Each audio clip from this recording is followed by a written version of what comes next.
continue to join. We thank everyone for joining us this morning. We'll give everyone a couple of minutes to join in.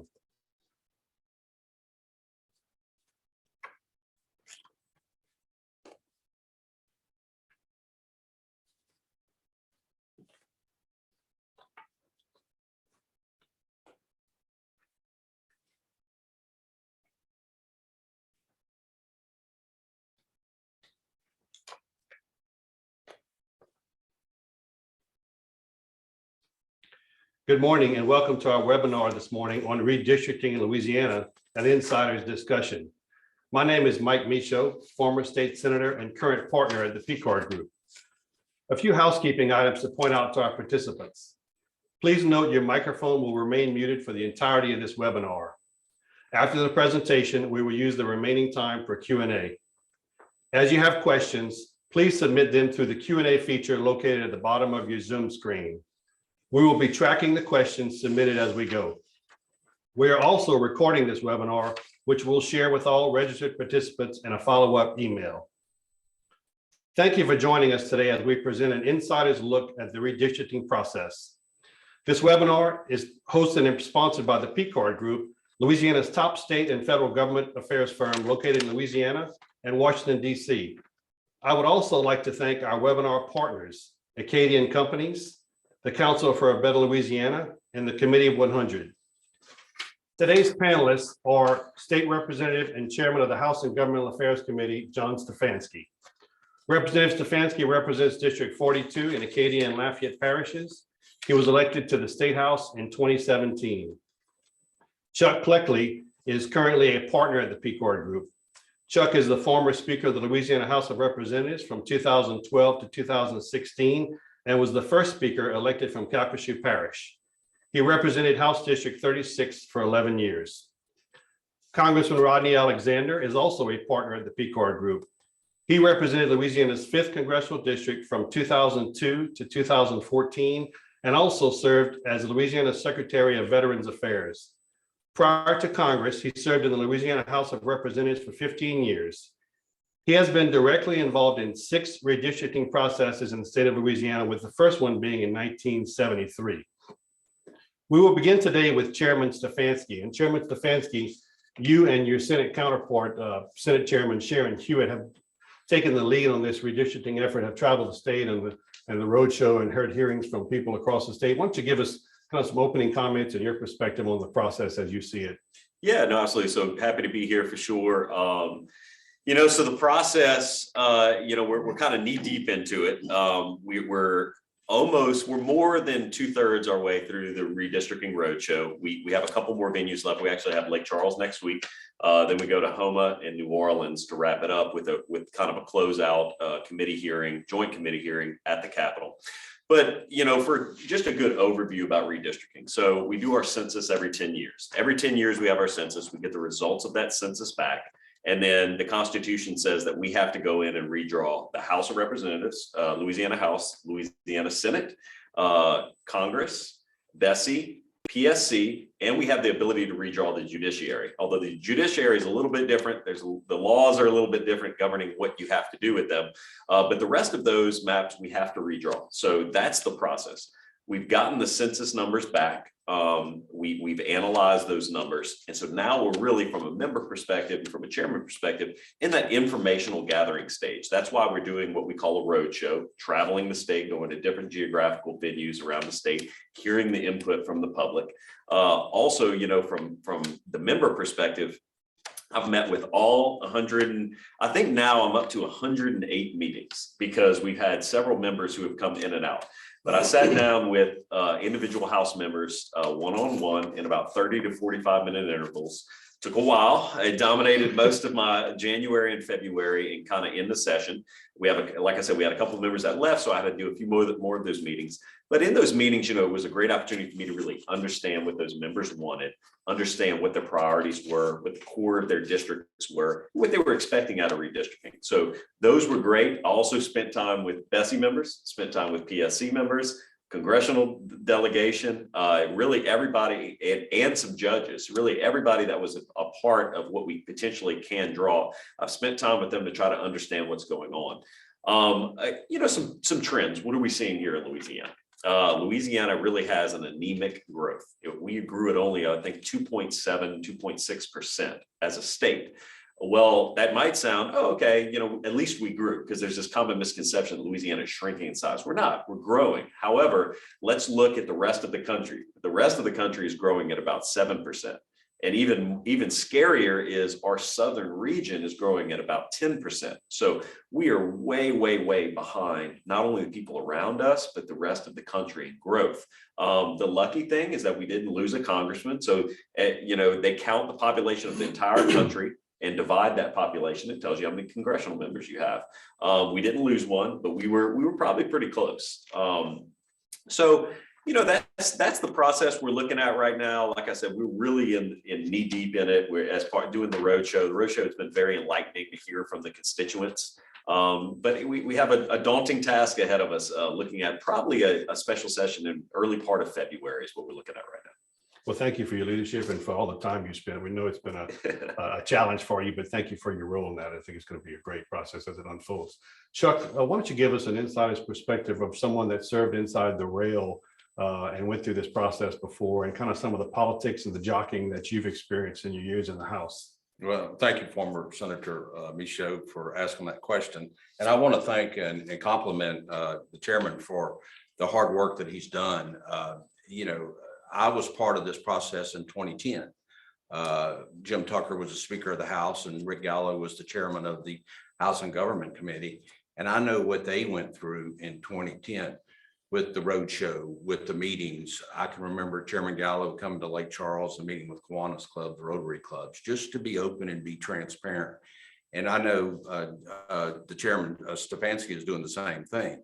And that's so important. That's such a big key to letting the public and the media and everybody know what's going on and how it's happening. I mean, he just did a great job in his little short explanation of what's the makeup going to look like, what's going on with our population, and how are things going to shake out.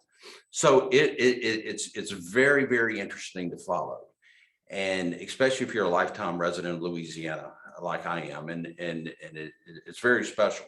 Fortunately, we didn't lose another congressman, but we were close, like he said. So back in 2000, I was on the Calcasieu Parish Police Jury, and we had redistricting then. It was very simple, very easy. We had 15 members. We talked about moving it down to 9, but most of us were just elected. So we had no interest in getting rid of our district. So we kept it at 15. It's still currently at 15. So there's those kind of opportunities that are out there on the local level. For local districts, we have a school board in Calcasieu Parish that has 15 members. I've heard stories that they're looking at maybe shifting it back to 11, which, it's a smaller school board, but maybe more efficient and works a little bit better. But on the state level, it's really, you do it based on population. My state representative district back in 2010, there was been a lot of growth in my area of Lake Charles. And so my district shrunk, and it became easier to run. It became easier to manage, and became easier to know the folks there. And unfortunately, there's a lot of places around the state this isn't happening. There's growing, and we were just talking to the chairman before we went on the webinar that the reality is there's going to be some districts in some parts of the state that are just going to have to disappear because of the population has shrunk, has left. So that's something to follow. But when you talk about as a state representative, you talk about as a state senator, what do you see? What do you want? I mean, you want to protect your turf is what you want to do. And you want to protect where you live. And there's a variety of reasons I want to get reelected, but I know all these people here. I know the lay of the land. I know what's going on. I know the happenings at the universities, at the school board, at the police jury. And if I have to pick up a bigger area or shift an area over to another parish, then it just kind of complicates things more, and you can't focus on where you were. I was fortunate in Calcasieu. I had one school board, one police jury, one city council. And it was very easy and very simple. I had no interest in growing past Calcasieu where you'd pick up another school board, another police jury. For me, it just complicates it. So everybody's very protective of their legislative district, whether it's the House district or whether it's the Senate district. And rightfully so. I completely get that. I completely understand. I think anybody that serves in that capacity, they would do the same thing. But it's a very interesting process. Some of the things that happened back when I was there, first of all, I've got to compliment the Speaker Tucker and Rick Gallo as the chairman of just doing a fantastic job back 10 years ago. It was very smooth. They were very open. Chairman Stefanski and I were talking. There's a legislative aide back at the Capitol, Trish Lowry, that she's like Google for redistricting. If you have a question, you just call and ask her, and she gives you like 3 options or several options to pick up, and this is what the answer is.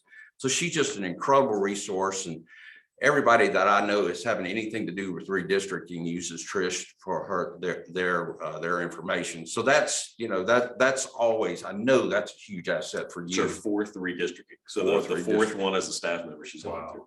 But so there's some crazy things that happen inside the rails. There's probably some stuff I shouldn't share because we are on video, and I've learned spending almost 16 years in the political process. You've got to be careful what you say when you say it. So, but one of the big things that I see, and I'm sure the chairman will address this, we hear a lot of talk about 2 minority districts in the congressional minority districts in the state of Louisiana. And I know he could, and his counterpart could draw that tomorrow with the numbers. But you got to remember, what is that going to do to the population of Louisiana? We're going to have 2 minority districts, but those minority districts are going to have a huge amount of minorities in them. But what do you do to the other districts? What do you do to the other districts around the state? Do you take them and just make them a supermajority? And then if you've got a district with 10% or less minority in it, and you got a district with 90% majority in it, if you're in the majority, the 90% majority, how much attention are you going to play? And I'm just saying this just to be realistic and for people to understand. There's a lot more dynamics to it than just drawing 2 minority districts. There's a lot to think about. There's a lot to go through. He wants to be fair. They want to be fair, and they want to give it an even balance. But you've got to think, okay, if I do this, what's the unintended consequences? What's the collateral damage of doing this for our state? And what gives us the best representation? So there's so many things to think about. And I'll just go back to the chairman, just thank him for his hard work. Look, his job just getting started. When February gets here, you're going to wish you were back on the show. Because those people it's going to be a battle. I mean, it's going to be a fight. And it's, if you're a returning legislator, you just served 1 term, and there's this chance that you're going to lose your district. Nobody likes that. And so, he's got his work cut out for him. It's a challenging job, and all of us should be very thankful that we have John Stefanski there and Sharon Hewitt on the Senate side doing this. So thank you very much, former Senator Michaud. Absolutely. Congressman Alexander, you're one who's been through this process a few times, and the redistricting process puts the members of Congress at the mercy of their state legislators. They think, okay, well, I'm now moved on up to Congress, so I don't have to worry about that anymore. But every 10 years, they have to kind of come grovel before the legislature to make sure that their districts are protected. And you've seen this process. I know 10 years ago, we went through it and we put 2 districts combined into 1. Why don't you talk about it from your perspective as a former member of Congress? Well, thank you, Senator. And first, I want to say what a pleasure it is to be here with a former senator, former Speaker of the House. You're welcome. The chairman of the President Committee now that's going to be making the decision as to what happens, not only in the state legislature, but perhaps judicial districts, and to the members of Congress that are in the House of Representatives. Now, I'd like to remind those that are participating, there are 4 boundaries in the state of Louisiana in this redistricting that the chairman will not be able to alter. Those boundaries are Texas, Arkansas, Mississippi, and the Gulf of Mexico. Aside from that, all the lines inside those boundaries are all up for grabs, and it's a free-for-all. The chairman is not doing this because he wants to. He's doing it because the law says once every 10 years. If the population varies plus or minus what 5%, then by law, they have to be changed. It's a grueling process. As Senator told you, I go back to the early 70s. I was on the police jury when we did that.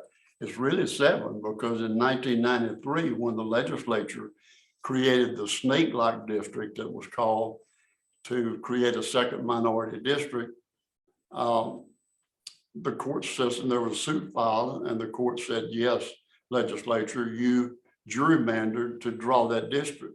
And our reply was, yes, that's what we were told to do by the Justice Department. At that time, you remember, we had 7 members of Congress, so it was a little easier to get that second minority district. So in 93, it went back. And for that reason, Senator now Cleo Fields only served in Congress 1 term because he had to run in a different district after the 93 reapportionment redo. But it is a frustrating process. And I'd like to remind you that the members of Congress, as we speak, are looking at plans, their plan, other plans, getting input in. The only direct input they will have is the opportunity to come before the chairman's committee and testify. But I'll remind you that they do not have a vote as a member of Congress. You do not have a vote. It's strictly up to the state legislature. The loss of population, the chairman indicated that we came close to losing the seat, and I agree. The population was so in Louisiana, we've grown a little bit, but only enough to maintain the 6 districts. But what happens 10 years from now is going to be a sad story if the population growth continues at the present pace and doesn't include Louisiana. So it's a grueling process again, because members don't want to have to take a chance on running against one another. And I find it interesting that in the state legislature, there are some new members, some elected in special elections just a few weeks ago, sworn into office just a few days ago, who after this legislative process might not even be able to run in the district that they were just elected in. So again, it's one of the most grueling things that a legislator is asked to participate in. Chairman Rodney brings up a good point about the Justice Department. I know for several years we were required to have pre-clearance from justice, and that's no longer the case, right? Correct. Yeah. So we don't. A case came out, I want to say it was 4 years ago, that says we don't have to get pre-clearance anymore. What that means is basically they passed a plan 10 years ago. They passed a plan, had to get it through the legislature, through the process. Governor had to sign it. And then they had to basically submit it to the Justice Department and say, are we good or not? Before it got enacted. Right. And so the Justice Department could have said, nope, we don't like what you did. Do it all over again. Was that based on majority minority districts? It's based on a number of different things. But yeah, pre-clearance at its essence is, if you're a state with a history of racial bloc voting, a state with a history of the minority vote being suppressed, all of these types of things, then you were subject to pre-clearance, and you were subject to basically the Justice Department saying, all right, y'all have acted squirrely in the past. We're going to double check and make sure your work was okay. But now we don't have that. And so, but that doesn't mean we're not still subject to the same laws. It just means that before the plan is enacted, we don't have to get the Justice Department's approval. So do y'all anticipate challenges through the courts by groups that may feel disenfranchised with the outcome of the legislative process? Yes, we've already been sued. Okay. So we got sued the day the census data came out back in March. A lawsuit was filed against us. Right. So we've already been sued. I expect every map we pass, we're going to get sued on. In light of the census taking place in the middle of COVID, of course, I guess there would be argument that, well, certain people were not adequately represented because COVID was, we were in the height of COVID and the numbers could be challenged that way. Let me ask you about, I know in past sessions where an area has lost population, they will actually, the legislature will take a district, move that district out of an area and relocate it. House District 31, for example, which is currently represented by Representative Gudo here in Lafayette, that district was somewhere else in another part of the state, and it was actually picked up and relocated and inserted here. I guess you can't stretch districts in an unlimited way in certain areas where they've lost population. So do you anticipate that happening again, and in which areas? So redistricting at its core is a numbers-based process. I mean, the ideal number for a House district, the way we get that, you take the total population of Louisiana, you divide that by the total number of House districts, we have 105, and you get your ideal House district. It's 44,359 people. So that is what we're trying to get everyone's district to, that magic number, plus or minus a little bit. You get the law gives you a little flexibility. The reality is in some areas, especially like North Louisiana, that has lost so much population, the population just flat out may not be there to be able to support those districts. When that happens, you start looking at the map and going, well, it would be a better way to draw these maps if we removed a district, spread that population among the other districts, and move it to a real high growth area. And so we're seeing that this year. We are. I mean, North Louisiana, it will be very difficult to draw when I say North Louisiana, really Alexandria up with the current amount of House districts that they have. Quite frankly, the population just isn't there. You can always do whatever, I want to say whatever you want. As long as it is legal, you can draw maps in a bunch of different ways. The problem is, as you start snaking these districts down to pick up that population that they would need, you start not only geographically having some odd looking districts, but your communities of interest start getting muddled. Your incumbents who are there start all of a sudden, they have to be placed in the same district because you have to go get the population. There's a number of problems with that. And a lot of the times what the legislature decides is that it just would be easier from a population standpoint to move a district. So I think that's a conversation we're going to have. I think it's a conversation the Senate is going to have. Not a single Senate district from Alexandria all the way up gain population, not one. At least there's been a couple House districts that have gained, but no Senate district has gained. And so you're talking about some really difficult options. And what's interesting for people that don't know, way back when they originally did the House districts, they started up in the northwest corner and they drew the first district up there around Oil City, #1. And they zigzagged all the way down until they got to 105 in the toe. And so when you see a district like 31, which is Jonathan Goudeau's district here in Lafayette, what does that tell you? It came from somewhere in North Louisiana, because our numbers, I'm in the 40s and the 50s around here. And so when you see those numbers that are odd, that's what it tells you. So when they move a district, they can keep the same district number. They keep the district. Well, and let me follow up on something that I remember from 2010. So John's right, and that's a good history lesson. I never knew the zigzag part, but Jim Tucker, the former Speaker of the House, who lived on the West Bank. Mm-hmm. So he lost his district. He picked up his district and moved it to the North Shore. I don't remember the number, but you go look at the number and it's out of way. It doesn't belong there. But Marcus Bryant's here in Lafayette. He's 90 something. Yeah, and so it was an Orleans district after Katrina that had to get moved. Yeah. That's a district. Speaking of that, so Lake Charles and Lafayette have historically always wanted to remain in the same congressional district. So if the legislature was to keep the two north-south congressional districts and would potentially stretch Mike Johnson's district to pick up North Lake Charles and part of Lake Charles, how do the people in Lake Charles feel about that? I know that's always been a concern of theirs. Well, and that's a very good question, former Senator Michaud.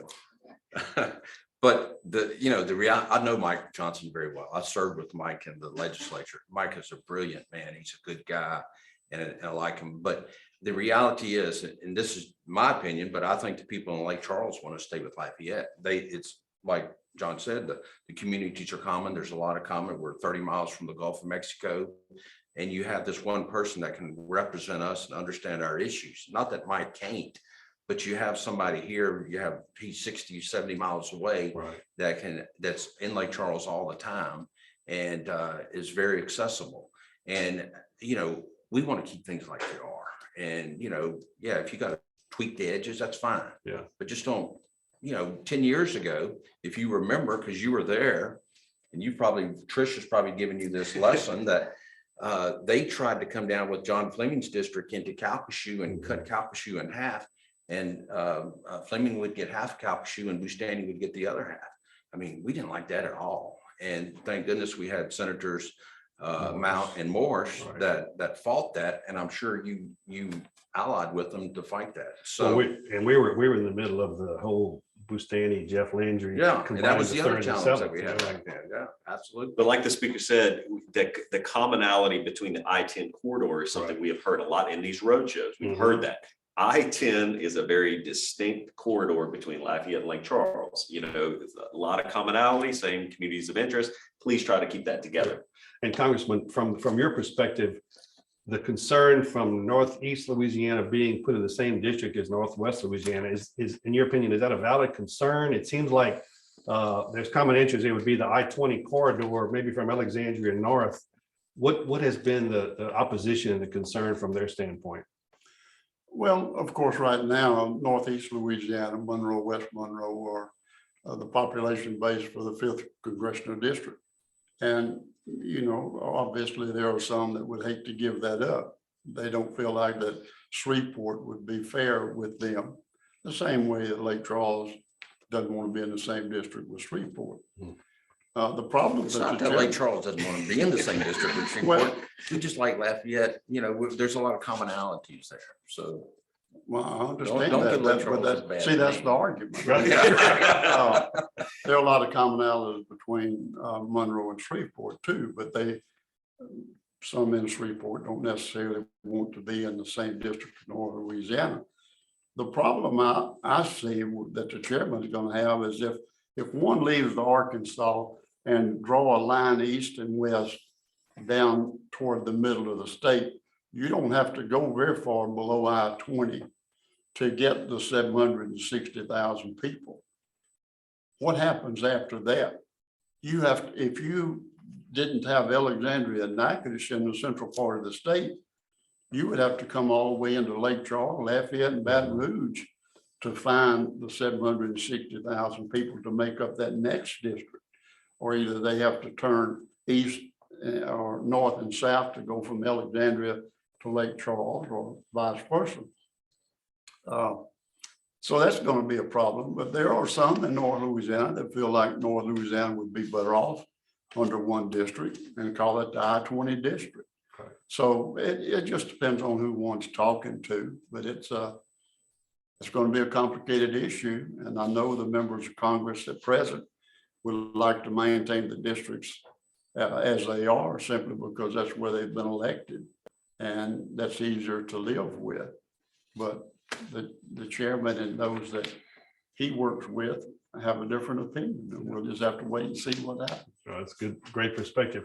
At this time, we'd like to take some questions. We have some time for Q&A. Please continue to submit your questions through the Q&A feature as we will get to as many questions as we can. The first of which, Chairman, you know, in 2005, the state was hit with Katrina. And the population shifted away from New Orleans permanently, I guess, for the next We few also were years. hit with Rita. And Rita too, of course, absolutely, Rita, Katrina, Rita. But, you know, the redistricting in 2010 obviously had an impact. It was impacted by the shift in population. How do you anticipate the hurricanes, which we've recently experienced, impact the population shift and redistricting? So the key difference between 10 years ago was that Katrina hit and then they did redistricting after that. Okay, meaning they conducted the census after that. In this case, they were basically almost done with the census when the hurricane hit in the Calcasieu and Southwest Louisiana area. And so I do not think we saw the population loss reflected on that count. All we can do, you know, we're mandated is to go by the numbers. And so the numbers are what they are. Now, you know, from a deep dive perspective, like we've talked about, like the speakers talked about, the congressman's talked about, we have a little bit of deviation. Okay. You can go a little bit above or below those ideal numbers that we talked about, unless you're Congress. The law is very specific. You have to get the exact number. But on the other maps, we have a little flexibility. So if an area, you know, maybe was counted a little high, you might want to draw those districts a little high, Right. expecting 10 years from now, those numbers may come down. It makes the map drawing process a little bit easier. Gotcha. Yeah. And you know, that's an excellent point, because Lake Charles, you know, Southwest Louisiana's lost population. And so I guess you would take a house district and maybe draw a little less, because you know in 10 years from now, those numbers are going to be less. And I think it's fair to the legislator. I think it's fair to the community instead of having in 10 years from now, just having this big, maybe losing the district. And so, I think that has a lot of vision and a lot of foresight. And I think that's great. And I'm glad you're looking at it. Well, certainly Cameron Parish has been impacted, not only once, but twice. Rita and then the Delta Laura impact. So they're an example. So look, the people, I was just in Cameron Parish this week. That's some tough people. All right. The ones that rebuilt and they're going to continue to rebuild, that's salt of the earth. Those are the guys you want to go to battle with. I love Cameron Parish. Those are just some tough people. There's not many of them, but they're tough. So Chairman, the process is, okay, y'all go into a special session probably around February 1st. The call is issued, as many bills as fit that call can be introduced, right? Absolutely, yeah. So you'll have a package of bills, Chairman, he would have a package of bills on the Senate side, the president, the speaker, arguably, any member can introduce a bill dealing with redistricting that fits the call, right? So, okay, so this is a good little, civics lesson as well. So even though we're talking about maps and we're talking about all this, it's the same bill process, okay?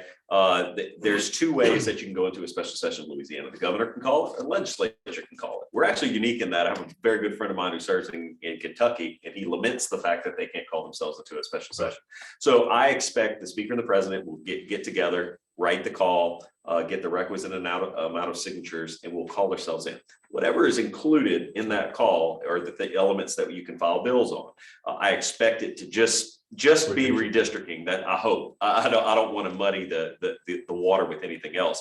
And then it's a bill process. It has to go to committee. Has to be voted on the floor. Simple majority, right? Simple majority on both, except for judiciary. Judiciary is a 2/3. Okay. So it goes committee, the floor, over to the Senate committee, Senate floor. Then it's subject to a veto or signature, veto, or a lapse by the governor. So and then if y'all roll right into a regular session after that, the regular session this year is not 2022 is not a fiscal session, so y'all can introduce redistricting bills in the regular session, right? Absolutely, and a smart legislator would probably have some bills ready to go in case you can't accomplish your goals in the regular, because those are pre-file bills, and so you have to prepare for that as well. So any bill that's overridden by the governor could be brought up for a 2/3 override. That's vetoed by the governor could be brought up for an override vote by the legislature. That's my interpretation. Just like Gotcha. It's hard to be definitive, but yeah, I mean, look, the experts that we have at the House, that's my interpretation, is that if a bill would be vetoed in that special session, it would be ripe for a override during the regular. Now, in the judicial maps, y'all are just doing the Supreme Court or the judicial? So the entire judiciary is on the table.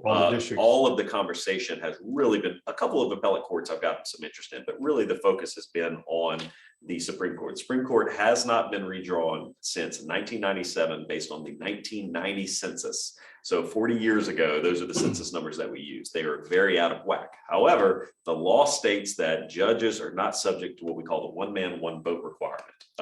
So you don't have to have proportionality regarding citizens in those districts, because they say that judges do not represent people, they serve people. That's what the case says. And so the judiciary is a little different, and the Supreme Court would take 2/3, but we've been focusing mainly on the Supreme Court. What do you think should be the most controversial out of all the redistricting, BSC, PSC, legislative, congressional, or Supreme Court? Well, I look at based on your take some cues from the speaker and the congressman right here. It's Congress. Yeah. I mean, Congress not only has generated the most interest at our roadshow hearings, there's so many differences of opinion about what our congressional district should look like, who should make up those districts. You hear a ton of different ideas. We've had the most maps proposed, and historically, going back to Trish says that Congress has the most maps introduced every redistricting session as well. Wow. That's incredible. What about the talk about an additional minority district in Congress? I mean, I know there's some discussion about that. Is there going to be a push, and do the numbers justify a second minority congressional district in Louisiana? That's reflective. The argument is, if our population is roughly a third minority, we should have a third of our congressional districts, two of the six. To follow up on that question before you answer it, is what is that? If you do have two minority districts, what do the rest of the districts look like? Yeah, no, how do you come up with this? Yeah, and the speaker's right. Look, those are all considerations that we go through. I think the reality is look, there's been a ton of testimony and maps presented that draw a second majority minority district. From my perspective, numbers and the law. So just kind of how, I can't remember if it was the congressman and speaker touched on it. They tried that before. They tried a second majority minority, and it was struck down by the courts as a racial gerrymander. Okay. Zorro district. The Zorro, well, the slash and the Zorro. Yeah. Okay. And so the difficulty is that's when we had 7 congressmen. Now we have 6, much more population, requires a higher majority minority population in there. And then also you have to ask the question of what's an effective minority district. What I mean by that is what is the percentage of population? Because if the goal is to get representation by a group, but you don't have enough of those that population in the district, is it even effective to try to accomplish your goal? Those are some of the difficulties that we're dealing with. I think if you look again, let's look back at history. We had 2 when we tried to draw 2, both were struck down as racial gerrymanders. So I think those same considerations are there. And then let's go back to what they did 10 years ago. 10 years ago, we were subject to pre-clearance. Okay, so this plan was presented to the Justice Department and they said approved. And that only included 1. So, I mean, and I give this as background of consideration of what we're dealing with. And we, at the end of the day, my goal as the committee chairman is to draw legal maps that survive challenges so that they actually become law, which goes into a whole nother topic. By the numbers maps, making sure that the numbers are correct, which is our primary, which is the number 1 goal. And then I want to be fair with the regions of the state and the constituents and also the members of the body. I know for the Lafayette Roadshow a few weeks ago, there was a large turnout from Iberia and St. Martin. They came with the concern that their district, which has been, they've had 1 Senate district for the last several decades. The concern is that that's going to be broken up because of the way the numbers fall. You have to shift some of the southern districts into that district. And there's a lot of political personalities that are involved in that. Some of the current members and former members.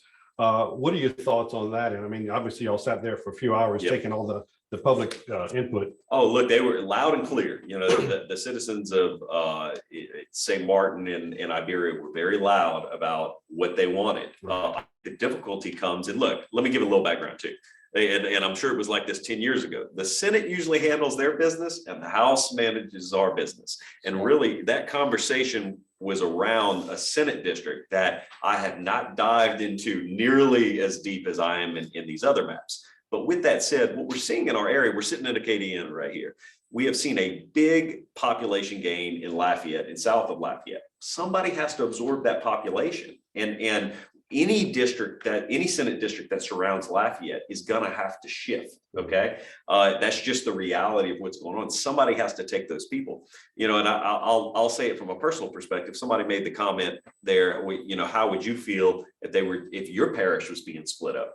Well, I live in Acadia. I'm in 3 Senate districts, and we have never had our whole parish represented by 1 senator. And I can make a strong argument that our population justifies a combination of where we're kept whole. So, I mean, my point is it's very personal. Everyone feels that way. I'm sure it was like that 10 years ago, 20 years ago when you were dealing with it. So in addition to the individual members of the legislature that you've met with, the House members, are the delegations taking any positions? So like is Acadiana delegation or a Jefferson delegation, or are they saying as a delegation we support a certain plan, or is it kind of, it's up to their individual members to kind of figure that out? Then maybe as it all comes together, they'll support a plan. Well, I think, look, we're still in the informational gathering stage. We're still doing our roadshow. So we still need to hear from the people in Calcasieu. We still need to hear from people in Orleans and the Home and Thibodeau area.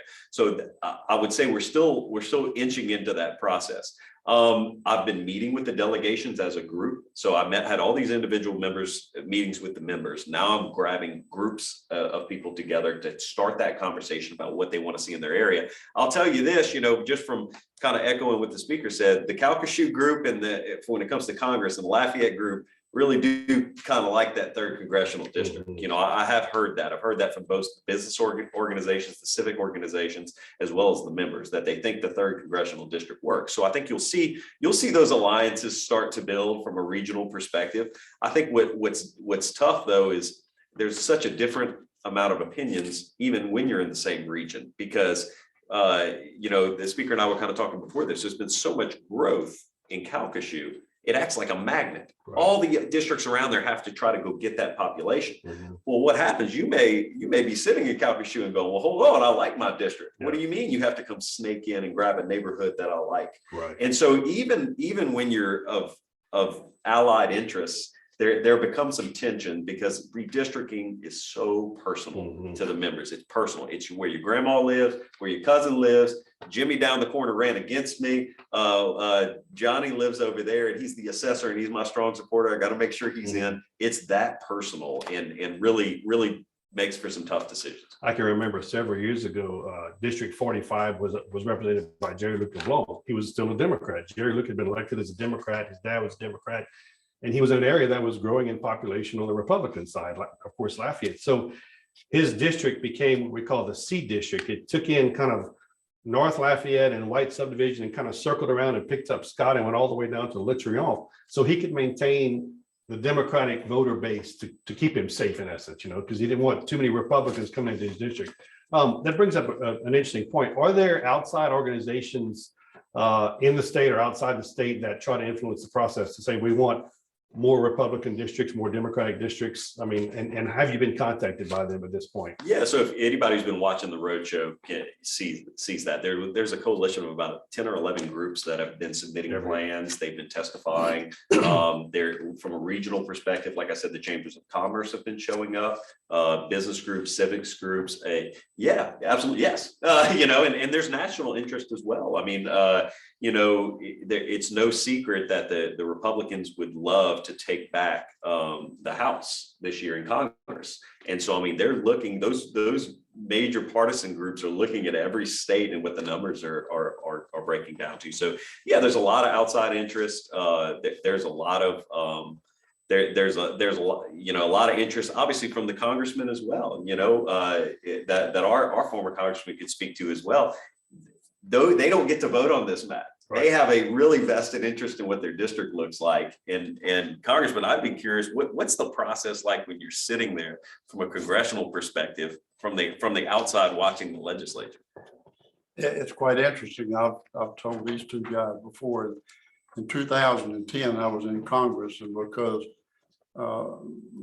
Livingston had quit, Billy Tozan had retired, Chris John, David Vitter running for the Senate. So I quickly moved to the dean of the delegation. And when 2010 came along, Governor General asked me if I would kind of try to shepherd the thing and get everybody on the same page. Well, at that time, if you remember, we were losing a seat. And because Hurricane Katrina had pushed so many thousands of people out of South Louisiana, that all of the plans seemed to indicate that the best place to combine two congressional districts would be in South Louisiana. So Jim Tucker was a speaker at that time, and I guess he kind of fell out with me, or he got pushed up at me because I couldn't get Jeff Landry and Charles Bustani to agree to the plan, because they were going to have to wind up with each other, running against one another. And he confronted me about it and felt like I was weak in leadership because I couldn't get him to agree. And I said, look, there was only one that was ever here that could get two members to agree to a district where they're opposing each other. And that individual we hung on the cross 2,000 years ago. So, and I'm not making light of the fact that when it's personal, like you're talking about, and two members have spent an enormous time running, an enormous amount of money, you can't ask them to just say, oh, it doesn't matter to me. I don't care who I run against. It's personal, very, very personal. And we have to remember that Congress has an important feature simply because the money that flows out of Washington, D.C. is based, a large percentage is based on the number of House members that the state has in Congress. So it's important that we do what we can to maintain those congressional numbers as they are today in the House of Representatives. Does the congressional delegation come together and meet, and they go to the dean, as Rodney was, let's say Scalise, of course, is our dean now? Do they go to Congressman Scalise and say, look, I want this for my district, and then he speaks on behalf of all of them, or it's kind of an individual case-by-case basis where everyone's sort of fighting for their own district? I've met with all of them. So I've had individual meetings with all the congressmen in an effort just to try to hear from them one-on-one. But certainly, without giving too much away, there are certain members who carry a lot of weight and respect, who have kind of made it very clear what they would like to see. But you know what? I got to give our congressional delegation a lot of, and look, we're early in the process, as the speaker said, but I got to give our congressional delegation a lot of accolades and a lot of I'm missing the name word I'm looking for half the time, but they have been very hands-off from the perspective of, hey, we recognize this is y'all's exercise. We recognize we don't get to vote on that. Here's what we would love to see, but I mean, we're flexible. I've heard a lot of those things, and I haven't had too much meddling, not that meddling's a bad word, I just haven't. And so I do want to give them a lot of credit and thank them for the approach that they've taken thus far. And seniority in their delegation obviously plays a role, because you have Julia Letlow from the 5th district, who's the new kid on the block, so to speak. Scalise has been there the longest. Troy Carter just got there. Troy Carter is new as well. That's right. So Scalise is the only one, for those who don't know, the only one that did redistricting 10 years ago. He's the only one still there. That's Everyone right. else They're has all moved new. on. Yeah. That's interesting. Yeah. So let me bring up an interesting point, and then I'll let you go, because I know you got some other questions. But so 10 years ago, when we did redistricting, it just reminded me of this. Jonathan Perry was just elected to the Senate. And so his seat, Cameron Parish, was vacant. So, the last thing you want is a representative that's not filled during redistricting. Yep. So Bob Hitchkins wasn't there yet. So what we did, and if you go into Calcasieu, I think there was either 1 or 2 precincts that come up into Calcasieu. Mm-hmm. So I can remember whether it was Tucker or Trish or whoever talking, look, we got to find some more people for this seat. And, I probably said, hey, just give them that box down there at the bottom of Calcasieu, and that gives them their numbers. Yeah. So it's those kind of crazy things that happen at the last minute. And if you don't have somebody there fighting for because Jonathan or Bob and I used to joke about it. How in the heck did I end up with those 2 seats at the bottom of Calcasieu? I have nobody in Calcasieu except for that one precinct with 400 people. Yeah. And so those kind of crazy things happen. And it makes it balance, and so it works. And what's interesting to go on that point, it's not, as I'm seeing, it's not so much, hey, if you're not there to fight, you're going to get, screwed. It's more about, we have to draw this map with all these puzzle pieces. Yeah. And I might think, well, this thing fits great in a district. Yeah. And if I don't have the members saying, hold on, these two are nothing alike, I don't have any, it doesn't make any sense. We need the member perspective on their individual districts to help us just from a pure map drawing numbers perspective. Yeah, you're right. I can remember the old Ormond Breakhouse Senate District, which was traditionally a St. Landry based Senate district. It came down from Opelousas and then kind of spanned I-10 all the way to Calcasieu to pick up enough Democratic precincts to kind of keep him protected in the Senate. I mean, and then Cecil Picard's district, that they call that from Maurice to McNeese district, because he ended up all the way from Maurice to the Texas border practically. I mean, in the Senate district, the way it was drawn.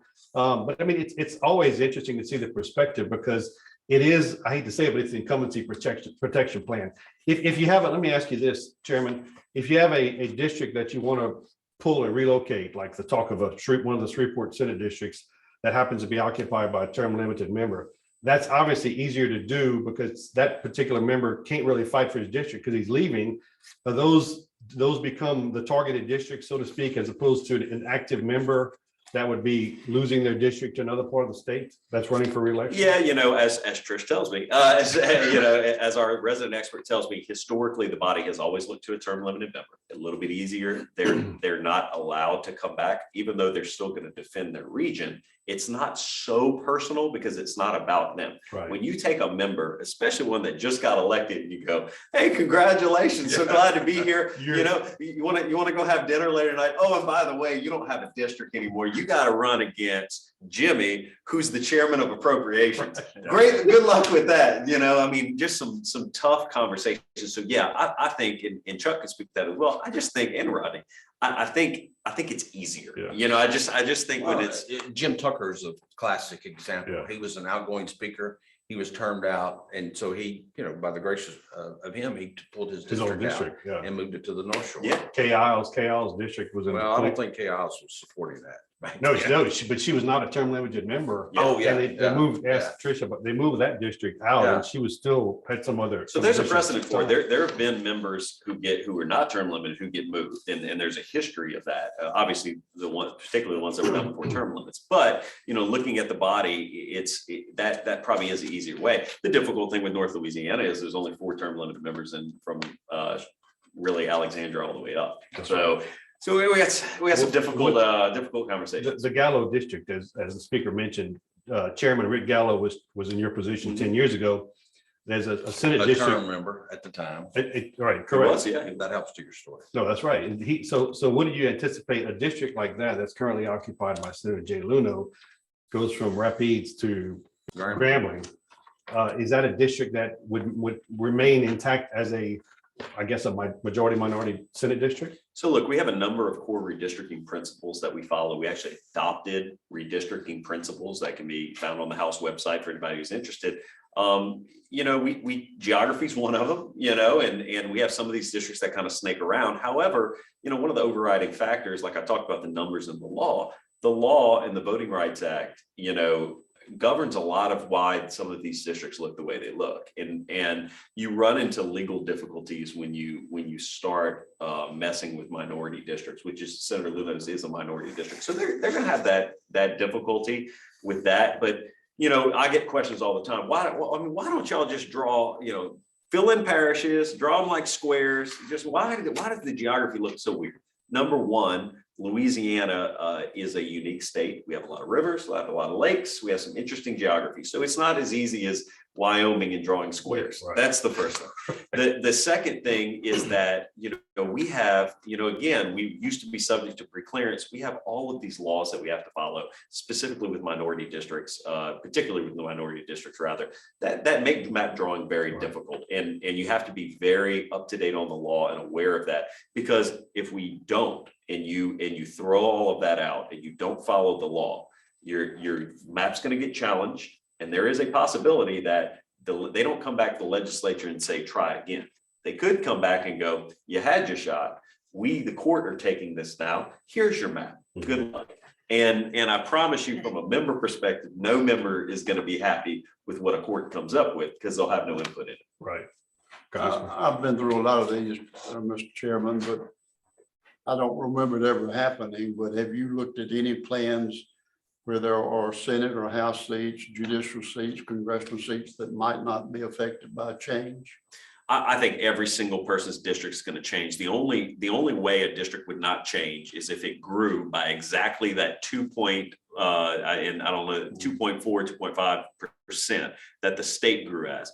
But that would have to be every district in the state in order for them to keep their current geography. I think every single House district in the state is going to have to change. Yeah, that ripple effect reaches everybody. And the But you members don't of- know if they're going to change by, how many are going to change by shrinking, or how many is going to change by growing. I mean, my district 10 years ago shrunk. I think the district now that's there is going to shrink.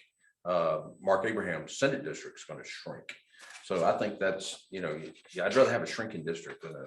Yeah, shrinking district means that you have gained in population and you're getting more compact. When a district grows, generally that the reason for that is they have to go find that population, has to grow geographically. So the members of Congress have to run for re-election next fall.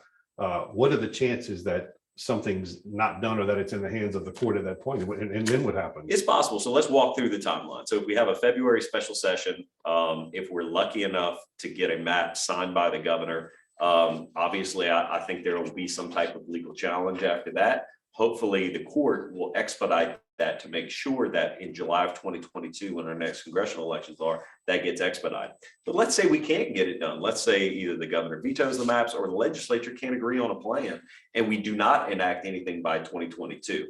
Well, I believe, in my opinion, we would then be again subject to a lawsuit that would put us in litigation, because the districts would be malapportioned. They would be off population. So I don't see a way this doesn't end up to where the court is either saying we approve or we disagree with it. Now, the Constitution, Louisiana Constitution, says that if we do not accomplish redistricting by the end of 2022, we will, it goes to our state judiciary. Mm. I do not see that as a possibility with Congress because of the way their elections are. We'll never get to the end of 2022 because if the districts are malapportioned by July, members that are running are going to say, how can I run in a district that the numbers are off and that I don't know what the geography is?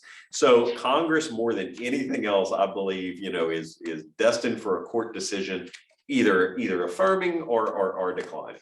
And obviously for the general public to participate in the process, they will be able to come to the session, monitor the session online. They can come testify in committee why they think. They can submit maps. We have a process to do Okay, that. Yeah, that's you can great. submit a map to be placed into the record for consideration. It has to be in a specific kind of file, but there's so many websites that allow you to draw maps now. You can come to the committee hearings. Please come to the road show. I encourage everybody to do that. We have one in Lake Charles, one in Houma, one in New Orleans left. There's a number of ways you can submit a written statement. Hey, I don't want to draw it, but here's what I think the state should look like on any of these maps. And I know former If I secretary. remember right, 10 years ago in House of Government, there were people coming up there with their own maps. Oh, yeah. Oh, yeah. Yeah. And now we again, that's very difficult for a committee to analyze as Yeah. a specific map. But I mean, if you just brought us something with the geography, it may not be able to be submitted to consider that, but you can just say, hey, generally, I think this is how it should look. I know the numbers aren't right. But that's just how important it is to some people. to sit there and Absolutely. Spend that time there. Well, and then, as we mentioned, the staff plays such a key role. Former Secretary of the Senate, Glenn Kemp, may rest in peace, was a key element in the process. Even he was going to be participating this year as a former Secretary of the Senate, but Yolanda Dixon, current Secretary, Michelle Fontenot, and of course, Trish is kind of the go-to person for the process has been around so long. We have a good Which has team. been great. Yeah, we have a good team in place. With another little tidbit, since we're in the Acadiana area, St. Landry, you want to talk about being split up. We heard when we had our road show in Acadiana, we heard from St. Landry, hey, look, we're like 4 congressional districts. Right. Okay. We have 5 representatives, only Senator. one of them that live Right. here, about 4 Senate districts. St. Landry was kind of that meeting point, I think 10 years ago, where everybody had to go to find the rest of their numbers. And so you see communities like that who are, hey, I don't care what the map looks like. Could you just at least Right. put us in one congressional district, one Senate district, all of those things? It's very interesting to hear from the public. That district, the Senate district, is pretty much 50-50 between Lafayette and St. Landry.